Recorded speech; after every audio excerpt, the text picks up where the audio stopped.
Well, good morning. As you can see, today I'm with the band. And most specifically, I'm with the Parkcrest Middle School Band from Parkcrest Middle School in Pflugerville, Texas. I want to say hi to the directors and all the students at Parkcrest, and especially my students who are taking saxophone lessons from me there.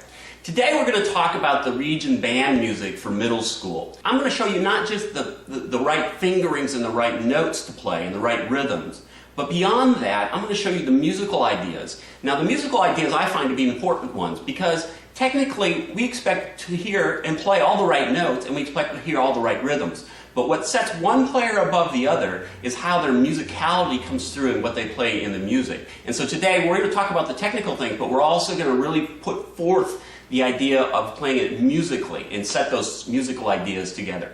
There are three pieces in here, and each of them for the middle school is very, very short. Etude number 1 is an Allegro moderato, and it's only 15 measures long. There's a variety of tempos that you could play this at, and I'm just going to go by the ones that the Parkcrest directors have put up on here for their students for grades and stuff. Fastest is 108, and that's a fine tempo if you can get it up there, but this piece of music works really, really well at a slower tempo. So if you're a 7th grader going to the contest for the first time, don't worry too much about playing it as fast as you possibly can, because that's not the goal. The goal really, once again for me, is to play it technically correct and musically. And if that tempo happens to be 90, then that's what you should do. You're a growing musician. Okay, you'll get up to 108, and probably next year you'll be able to play this at 108. But right now, just be calm, take it at a level that you can play it at, and really worry about technical ideas and the musical ideas. Looking over this piece, you can see that once again it is very short, 1 through 15. We've got a key signature with 3 flats.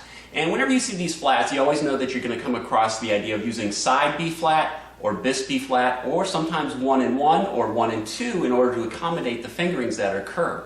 If you're not comfortable with this key, make sure that you're doing the scales that accompany this. Now, I don't believe that you have to do this scale as part of the audition process. So take it upon yourself to learn the E flat major scale so that you're better able to play this and that your fingers know this scale better. The next thing, if you look at this piece, it's really in 2 sections. It's kind of a nice piece that way because you get to showcase not only some technical things and staccato and lightness, but musically, the second part of this goes into a very, very lyrical section at a different dynamic level, which allows you to showcase your vibrato. And if you don't know vibrato, make sure that you're thinking about it and just instill some. Once again, start from the beginning. Just try to get in your mind the idea of incorporating vibrato into your playing. In measures 1 through 8 of the opening of the etude, you'll notice that there is quite a bit of chromaticism. So once again, study your scale to really enforce and reinforce that scale in your fingers. Make sure you know the chromatic things. You'll see a lot of places like here in measure 2, you see a D to D flat to C, little chromatic licks. The staccato passage from measure 5 to 6 is very chromatic. The last beat of measure 6, beat 4, you need to do a little chromatic scale going down. Now, going back to our B flat fingerings, there's really only a couple here that I want to emphasize that I think you really have to use. In measure 6 on beat 4, when you have this chromatic passage, it's imperative that you use the side B flat as you go down on beat 4. In our opening phrase, however, we have a skip between the B flat and the G. Now, anytime you have a skip, you want to be thinking about using the bis B flat and not the side B flat. Moving from the side B flat to G, really you're just doing the same thing of alternating 2 fingers, the G key and the side B flat key. And anytime you do that, I try to alleviate that. Even more so when you have a B flat going to an A flat, you should almost always try to use the bis B flat because you're alleviating that flip-flopping action between the side B flat and the A flat or the G sharp. So here at the very opening, I really suggest that you go ahead and use the bis B flat. As you go through these next few measures, there's really no hard and fast rule for using the other B flats. So use the one that you're most comfortable with and that really facilitates the fingerings and the technique that you want. In this opening section, you're marked mezzo forte and allegro, but in measure 8, you have to get piano. Those are the only two dynamics that you're giving. The important thing here is to make sure that you have a contrast. So make sure that mezzo forte is loud enough, and it could be forte, it doesn't really matter because these dynamics are relative, but that definitely when you get down to measure 8, there's a contrast of you going down to piano. The other thing with these opening measures is we want to establish the character. There's specifically a 16th note rest written in all this opening measures, but there's no staccatos written above the note. But that's kind of a given. The composer believes that you'll figure that out because that's the character of the music. And then obviously when you get down to measure 5 and 6, you have staccatos written over the notes, so those definitely want to be staccato. Here's the opening couple measures, just so you can hear what the staccato sounds like. And then when we get down to measure 9 with the pickups, we want to make sure the dynamic comes down.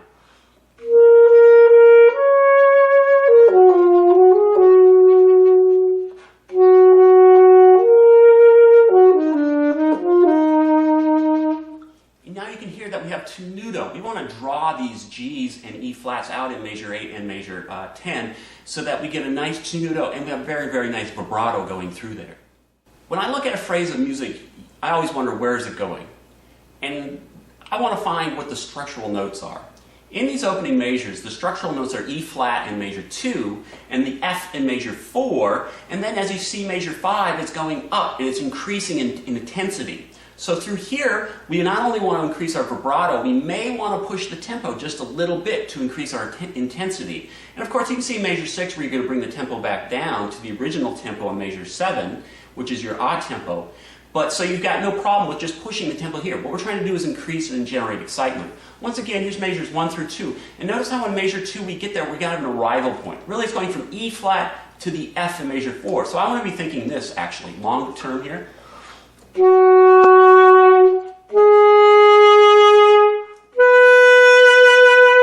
Moving up through the scale passage as here are the opening measures. You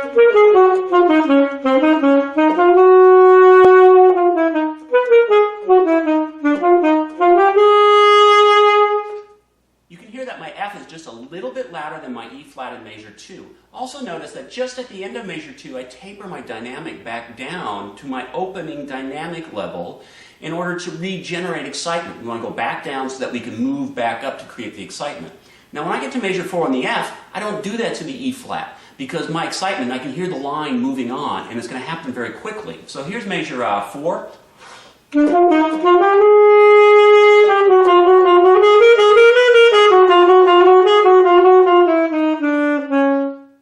So I'm moving up my dynamic level into measure 5 to increase the intensity and then bringing it down to measure 6 to my original tempo and my original dynamic level at measure 7. The arrival points in our second section, the slower piano dolce section, if you notice here there's a little bit of a typo on the spelling of dolce, but our arrival points here are the B flat in measure 9, the G's are leading up to the B flat, and then the E flats are going to measure 11, the G. And so when we move through this,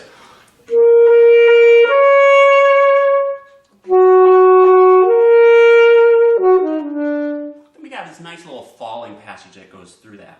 Our next arrival points that we want to accentuate are these half-step motions. And this is in measure 13 and measure 14. Half steps always create tension, and I don't want to get into too much detail, but just before we get to a resolution of the note where we release tension, we have what's called a leading tone. And anytime you have this half-step motion that's put out together in this rhythms, especially measure 13 and 14, we want to make this half-step G to A flat in measure 19 push ahead. Okay? The note that's more interesting here is actually the G. So we're going to want to stretch out that G because we want to make it tense and we want to make it move to the A flat. And the same is true with our F sharp. We want to give it tension. So we're going to give lots of fast vibrato, a little louder dynamic. And then when it resolves into the second note, we calm it down a little bit. Measure 11 with the pickups going in here. And listen how we create this tension in measure 13 and 14.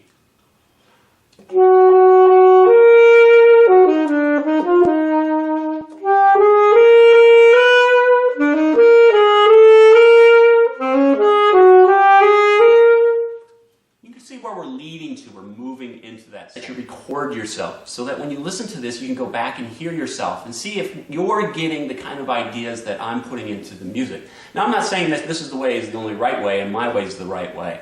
But I think if you have a model of some sort that you can listen to and you emulate that, especially at an early stage in your learning as a middle school, latch on to something, latch on to one concept and try to emulate and try to get that kind of idea out of your instrument. Well, good luck with Etude number 1.